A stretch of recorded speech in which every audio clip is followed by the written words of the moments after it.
哇！人民幣300蚊以內竟然住到一間公寓，大家睇下，入門口有一個鞋櫃，右邊呢就係洗手間嚟嘅，哈哈，我已經用過啦。不過呢，呢度個洗手間呢就有一個唔係咁好嘅之處，就係個熱水爐係儲水式，要等水沖涼。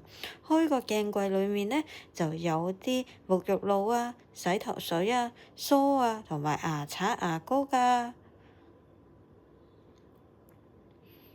我哋翻出去之後呢，左手邊呢就有一個櫥櫃喎，洗衣機啦、電磁爐啦、星盤啦都有齊㗎啦。用唔用得呢？我就唔知啦。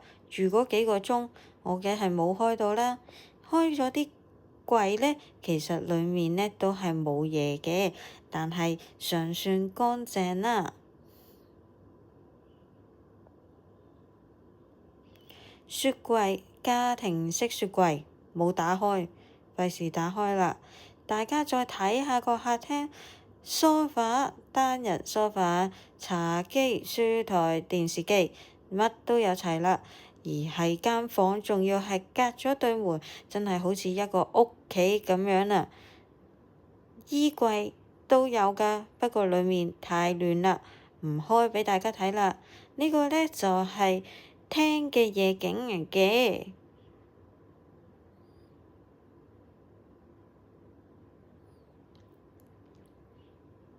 而呢個呢，就係我閂晒房裏面嘅燈，就係睇房嘅夜景啦。